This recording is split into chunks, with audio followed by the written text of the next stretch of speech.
Long before it became the most visited museum in the world, the Louvre was a fortress, cold stone walls standing watch over a young and nervous Paris. The year was 1190, and King Philippe Auguste ruled over a city that still feared invasion. He ordered the construction of a defensive stronghold along the right bank of the Seine, a place where soldiers could guard the kingdom's western edge. The original Louvre was not a palace of art, but a fortress of survival.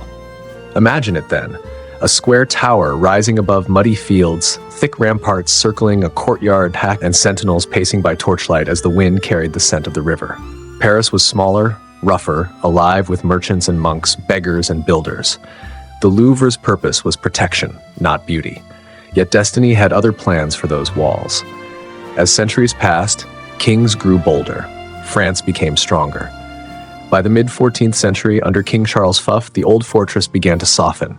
Its grim towers gave way to windows, courtyards, and gardens. Charles transformed the Louvre into a royal residence, adding libraries, tapestries, and rooms for ceremony and contemplation. Within those walls, art began to stir. The transformation from fortress to palace marked the beginning of the Louvre's long journey toward culture, refinement, and power. But it was Francis I in the 16th century who truly changed everything. A lover of the Renaissance, he brought ideas and art from Italy, inviting architects and painters to France. Francis wanted to make Paris a center of elegance and learning.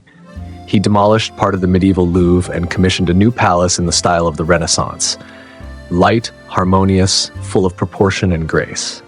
And in a decision that would shape the future of art forever, Francis I purchased a painting, a small, mysterious portrait of a woman with an enigmatic smile. Her name was La Gioconda, or as the world knows her now, the Mona Lisa. When Leonardo da Vinci died in France in 1519, that painting remained here. It would become the Louvre's beating heart centuries later. After Francis came his son, Henry II, and his formidable queen, Catherine de' Medici. The Louvre expanded again as royal architects stitched together new wings and courtyards. But Catherine had grander ambitions still. She began construction on the Tuileries Palace just west of the Louvre, intending to create a new royal residence surrounded by exquisite gardens. Soon, a dream began to take shape. A continuous line of royal buildings stretching from the Louvre to the Tuileries, symbolizing the might of the monarchy and the grandeur of France. Then came Louis III and his son, Louis XIV, the Sun King himself. Under their rule, the Louvre became a stage for power and magnificence. Painters, sculptors, and architects were summoned to fill its halls with glory. Yet Louis XIV's ambitions eventually outgrew Paris. He abandoned the Louvre for Versailles, transforming that distant estate into a glittering palace of absolute monarchy. For over a century, the Louvre fell quiet, a slumbering monument, its grand rooms echoing with the ghosts of courtiers and kings. Artists still worked there. The Académie Française and the Académie Royale de Peinture et de Sculpture used parts of the palace, but the royal family no longer called it home. Then came revolution. In 1789, the French Revolution swept across the country like fire. The monarchy collapsed, and the people seized the symbols of royal privilege. Among them was the Louvre, that grand palace of kings. It was no longer a fortress or a palace. Now it would become a temple to the people's art.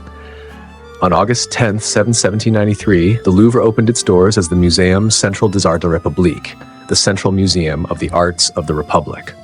For the first time, ordinary citizens could walk through galleries once reserved for royalty and see the treasures of civilization. Imagine the awe, peasants and artisans, soldiers and scholars, all gazing at paintings and sculptures from Greece, Rome, and the Renaissance. Art was no longer for kings, it was for France. The collection grew rapidly, swollen by revolutionary seizures and Napoleonic conquests. Under Napoleon Bonaparte, the museum was renamed the Musée Napoleon, and its galleries filled with treasures taken from across Europe. Italian masters, Egyptian relics, Flemish altarpieces, all brought to Paris as trophies of empire.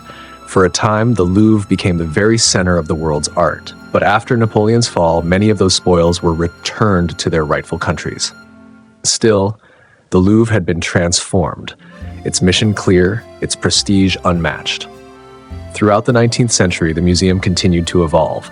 The Tuileries and the Louvre were finally linked by long galleries.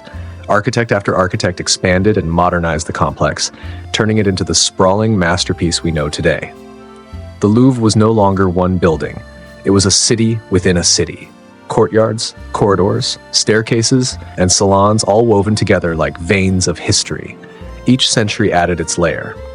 Under Napoleon III, the museum underwent massive renovation, and new wings rose to complete the Grand Dessin, the great design envisioned by kings centuries before, the unification of the Louvre and Tuileries into one magnificent complex. Then came tragedy. In 1871, during the Paris Commune, the Tuileries Palace was set ablaze and destroyed, leaving only the gardens behind. The Louvre survived, but its western neighbor was lost forever. Yet, in that loss, the Louvre's identity became clearer. No longer a royal residence, it stood as a monument to art, knowledge, and endurance. Through the late 19th and early 20th centuries, curators worked tirelessly to expand and organize its collections, from classical antiquities to Islamic art, from medieval sculptures to modern masterpieces. Each gallery became a chapter in the story of humanity. And then, once again, history intervened. During World War II, as Nazi Germany advanced toward Paris, the Louvre's staff faced an unthinkable task, saving the world's greatest artworks. Under the direction of Jacques Jaujard, curators quietly evacuated thousands of pieces, including the Mona Lisa, loading them onto trucks and hiding them in castles across the French countryside. When German officers arrived at the museum, the halls stood empty, silent witnesses to courage and defiance. Thanks to that heroic effort, the Louvre's treasures survived the war intact. After the liberation of Paris, the artworks returned one by one to their rightful place. The museum reopened, restored, and ready to inspire a new generation. But the Louvre was not yet finished changing. In 1981, President François Mitterrand launched the Grand Louvre Project, a bold modernization of the museum and its surroundings. The plan was controversial, revolutionary even.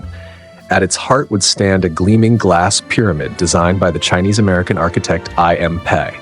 When the pyramid was unveiled in 1989, many Parisians were outraged. A modernist structure in the courtyard of the Renaissance Palace, it seemed like a sacrilege.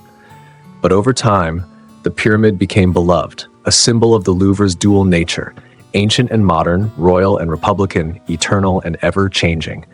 Today, millions of visitors pass beneath that pyramid each year, entering a world that spans 9,000 years of history.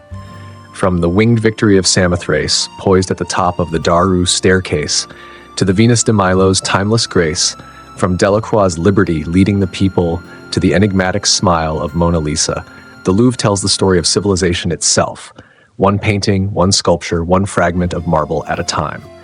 It has survived war, revolution, and fire. It has evolved from fortress to palace, from museum of conquest to museum of humanity. Within its walls, kings once dined, emperors plotted, and artists dreamed. The Louvre is more than a building.